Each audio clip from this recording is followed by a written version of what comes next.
வாதிடுகிறார்களோ அவங்க தான் என்ன செய்யணும்? இல்ல பலவீனமானவன் கிடையாது. நீங்க அல்லாஹ் அனைத்துக்கும் சக்தி உள்ளவன்கிறான். அவன் மனிதனை பற்றி பேசும் பொழுது லைஃபா பலவீனமானவனாக படைக்கப்பட்டிருக்கிறான் என்று அல்லாஹ் சொல்லி காட்டுகிறான். அப்ப மனிதன் பலவீனமாக படைக்கப்பட்டது குர்ஆன்லயே ஆதாரம் இருக்கிறது. நம்ம நடைமுறையில இதை கண்டுகொள்ளலாம். நம்ம நடைமுறையிலேயே இங்க இருந்து கொண்டு எங்க வீட்டுல உள்ள ஒரு ஆள் நாங்க கூப்பிட முடியுமா? முடியாது. இங்க இருந்து கொண்டு மதுரையில் உள்ள ஆளை கூப்பிட்டா விளங்குமா? அவருக்கு தொலைபேசியில கூப்பிட்டா வழங்குன்னு சொல்லிடக்கூடாது. அப்ப அந்த மாதிரியாக நம்ம சக்தி லிமிட்டுக்குள்ள இருக்கிறது. ஒரு நேரத்தில் 500 பேர் கூப்பிட்டா வழங்குமா? இப்போ 500 பேர் எந்திரிச்சுக்கிட்டு கேள்வி கேட்டா எனக்கு வழங்குமா? வேற ஷேக் அப்துல்லாக்கு வழங்குமா? வழங்காது. அப்ப நம்முடைய ஆற்றல் வரையறைக்கு உட்பட்டு இருக்கிறது கன்ஃபார்ம். அது ஆதாரம் கேட்டு தெரிந்து கொள்ள வேண்டிய விஷயம் இல்லை. ஆதாரமே கேட்டாலும் ஆதாரம் இருக்குது. என்ன ஆதாரம்? மனுஷன் பலவீனமானவன். அப்ப பலவீனமானவன் பலவீனமானவன் இடத்துல வைக்கணும், பலமானவனை பலமான இடத்துல வைக்க வேண்டும்.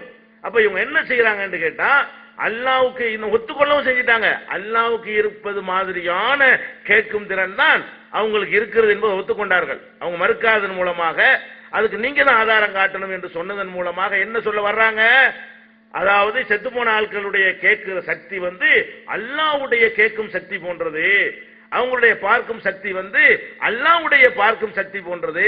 அவர்களுடைய பிரித்தறிகிற சக்தி அல்லாஹ்வுடைய பிரித்தறியும் சக்தி போன்றது என்று சொன்னால் இதுக்கு மிஞ்சி வேற என்ன இணை கற்பித்தல் இருக்க முடியும்?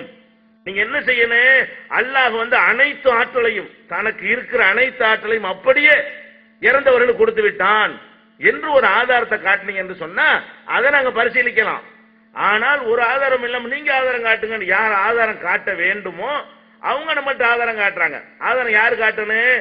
பலவீனமானவனுக்கு அவன் சக்திக்கு மிஞ்சி இருக்குன்னு சொல்றவங்க ஆதாரம் காட்டணுமா? பலவீனமானவன் இடத்துல வைத்து சொல்லக்கூடியவங்க ஆதாரம் காட்டணுமா? இது சாதாரண ஒரு முஸ்லிம் இல்லாத மக்களுக்கு கூட தெரியுமே. மனுஷனுடைய ஆற்றல் ஒரு லிமிட்டுக்கு உட்பட்டது. மனுஷன் நினைச்சதெல்லாம் அவனுடைய கண்ணை கொண்டு அனைத்தையும் பார்க்க இயலாது, அவனுடைய காதை கொண்டு அனைத்தையும் கேட்க இயலாது, அவனுடைய கையை கொண்டு அனைத்தையும் பிடிக்க இயலாது. அதெல்லாம் உலகம் பூரா ஒத்துக்கொண்ட ஒரு விஷயம். முஸ்லிம் அல்லாதவர்களும் ஒத்துக்கொண்ட விஷயம். பகுத்தறிவு உள்ள அனைவருக்கும் தெரிந்திருக்கிற ஒரு விஷயம். தெரிந்திருக்கிற போய் ஆதாரம் கேட்பாங்களா? தெரியாத ஒரு விஷயத்தை கூடுதலா சொல்லக்கூடியவர்கள் தான் என்ன செய்யணும்? ஆதாரம் கேட்க வேண்டும். அப்ப இதன் மூலமாக அவர்கள் இணை கற்பிக்கக்கூடியவர்கள் தான், முஷ்ரிக்குகள் தான் என்பதை தெல்ல தெளிவா ஒப்புக்கொண்டாங்க. ஏன்னா இருக்குட்டாங்கல்ல, அல்லாஹ்வுக்கு இருக்கிற மாதிரியான கேட்கிற திறன் இறந்து போனவர்களுக்கு இருக்கிறது, எல்லா திறனும் அப்படித்தான் இருக்கிறது என்று ஒப்புக்கொண்ட காரணத்தினால, மறுக்காத காரணத்தினால நீங்க தான் ஆதாரம் காட்டணும் என்று சொல்வதன் மூலமாக நாங்க செய்யறது சரிதான் என்று மறைமுகமாக வாதிட்டதன் மூலமாக தாங்கள் இணை கற்பிக்கக்கூடியவர்கள் என்பதை சந்தேகத்துக்கு இடமில்லாமல் ஒத்துக்கொண்டு விட்டார்கள். ஒரு அமர்வுல என்னவாகிவிட்டது? தலைப்பு தெளிவாகிவிட்டது. இணை கற்பிக்க. அதே நேரத்தில் நாங்க இணை கற்பிக்கிறோங்கிறாங்கல்ல, அதை நிரூபிக்கணும்ல. நாங்க நிரூபிச்சிட்டோம் நீங்க இணைதான் கற்பிக்கிறீங்க என்பதை. அதுக்கு எதிராக நீங்க என்ன சொன்னாலும் அவ்வளவுமே அது பாத்திலான வாதங்கள், அறிவுக்கு எட்டாத வாதங்கள் என்பதை நாங்கள் மேலும் நிரூபிப்போம். எதிர்வாதம் வச்சிங்கன்னு சொன்னா நம்ம என்ன இணை கற்பிக்கிறோம் அதை நீ கவனிக்கணும். நம்ம என்ன இணை கற்பிக்கிறோமா? இறந்து போனவர்களுக்கு ஆற்றல் இல்லைங்கிறோமா, உயிரோடு உள்ளவனுக்கு ஆற்றல் இருக்குங்கிறோமா. உயிரோடு உள்ளவனுக்கு இறந்து போனவனுக்கு ஆற்றல் இல்லை என்று நினைக்கிறது தான் தௌஹீத். நீங்க என்ன நினைக்கிறீங்க? தௌஹீத் ஜமாத்துக்காரங்க என்ன நினைக்கிறீங்க? அவங்களுடைய வார்த்தை சொல்றேன். தௌஹீத் ஜமாத்துக்காரங்க என்ன நினைக்கிறீங்க? இறந்து போனவற்றை கேட்டா அவருக்கு ஆற்றல் இல்லைங்கிறீங்க, உசுரோட உள்ளவனுக்கு ஆற்றல் இருக்குங்கிறீங்க. நாங்க ரெண்டு பேருக்குமே ஆற்றல் இல்ல, அல்லாஹ் கொடுக்குறான் செய்யறாங்க, ரெண்டு பேரையும் ஒரே இடத்துல வைக்கிறோம். அப்ப அல்லாஹ்வுக்கு தான் ஆற்றல் நாங்க சொல்றோம், நீங்க உயிரோட உள்ளவர்களுக்கு சொந்த ஆற்றல் இருக்குன்னு சொல்றீங்க, அதனால நீங்க தான் இணை கற்பிக்கிறீங்க. நம்ம இணை கற்பிக்கிறோம் என்பதற்கு அவங்க வைக்கிற ஒரே வாதம், அந்த ஒரு சுருக்கமா தான் அதை சொன்னார்கள். அந்த வாதம் அதுதான். இந்த வாதத்துல லாஜிக் இருக்குதா? ஏதாவது உண்மை இருக்கிறதா? நம்ம இறந்தவற்றை கேட்டதுக்காக வேண்டியா இணை கற்பித்தல் சொல்றோம்? உயிரோடு உள்ளவற்றை இந்த மாதிரி கேட்டாலும் இணை கற்பித்தல் தான். இங்க உட்கார்ந்து கொண்டு நம்ம 50 பேர் உட்கார்ந்து கொண்டு சிங்கப்பூர்ல இருக்கிற ஒரு ஆளை நோக்கி ஆளாவது கோரிக்கை வைக்கிறோம், அது இணை கற்பித்தல். உயிரோட இருக்கிறவர்கிட்ட கேட்டா இணை கற்பித்தல் இல்லைன்னு யார் சொன்னா? உயிரோடு இருப்பவர்கிட்ட அவருக்கு என்ன சக்தியை அல்லாஹ் கொடுத்திருக்கிறானோ அதுக்கு மேல அல்லாஹ்வுக்கு இருக்கிற மாதிரி சக்தி இருக்குன்னு நினைத்தால் அங்கேயும் இணை கற்பித்தல் வரும்.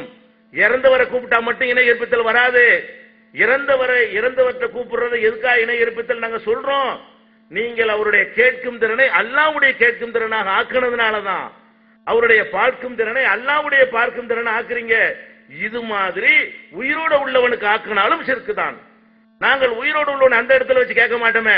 ஒரு உயிரோடு உள்ள ஆள்கிட்ட ஒருத்தர் கேட்கிறோம் என்று சொன்னால் இவருடைய கேட்கிறது பலவீனம் விளங்கிட்டு தான் போய் கேட்கிறோம்.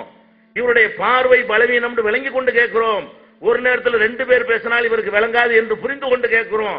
அவருக்கு தூரத்தை அனுசரித்து அதுக்கு ஏற்ற டெசிபல்ல அதுக்கு ஏற்ற குரல்ல தான் பேசணும் என்று விளங்கி வைத்துக் கொண்டு அவர்கிட்ட கேட்கிறோம். ஒரு மனுஷன் போயிட்டு இப்படி கேட்க மாட்டோம். அவனுக்கு விளங்குமான்னு அதுக்குரிய சட்டத்தை கொடுப்போம். அப்ப மனுஷனை எந்த உசுரோட உள்ளவனை எங்க வைக்கிறோம்?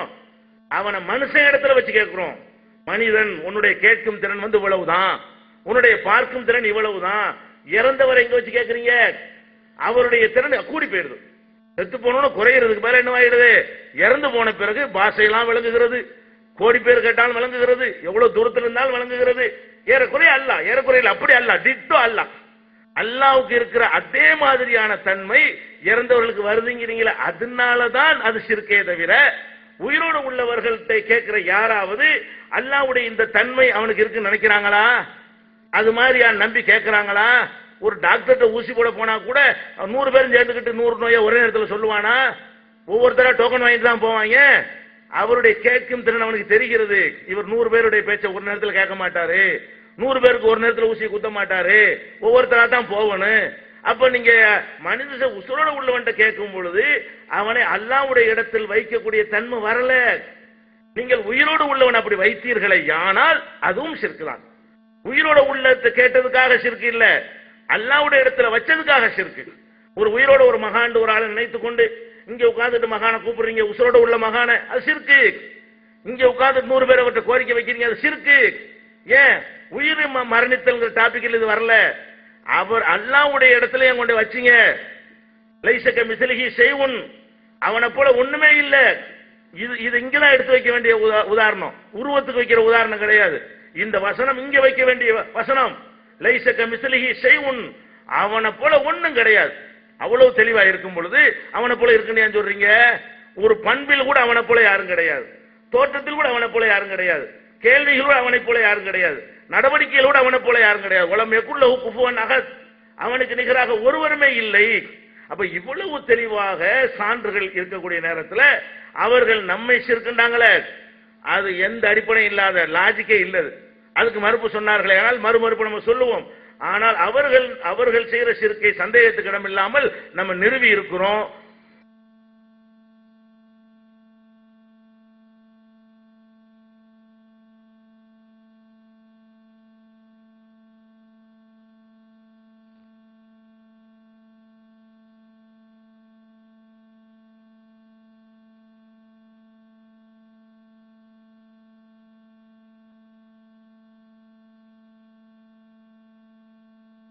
அவர்களே,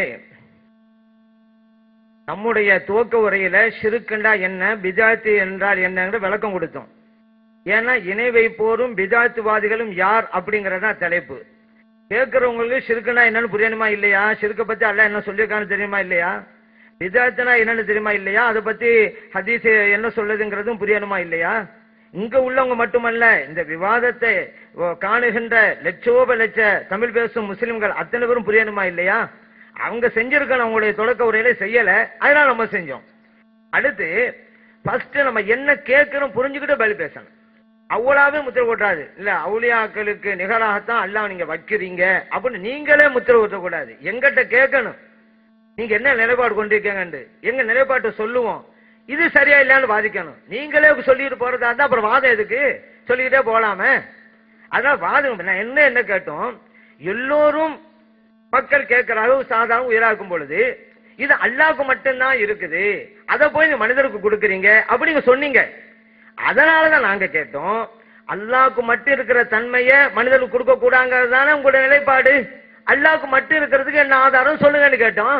நீங்களும் முடிவு பண்ணீங்களே இதுவெல்லாம் அல்லாஹ்வுக்கு மட்டும்தான் இருக்குது, நீங்களும் முடிவு பண்ணீங்களே குர்ஆன் ஹதீஸ் ஆதாரம் இல்லாம.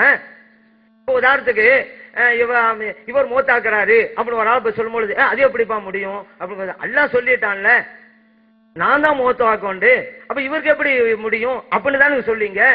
யுஹ்யி வ யுமீத், அல்லாஹ் சொல்லிட்டான் நான் தான் உயிர் கொடுப்பேன், நான் தான் மூத்தாக்குவேன், அல்லாஹ் சொல்லிட்டான்ல, அப்ப அல்லாஹ்வுடைய படைப்புக்கு எப்படி இருக்கு அப்படின்னு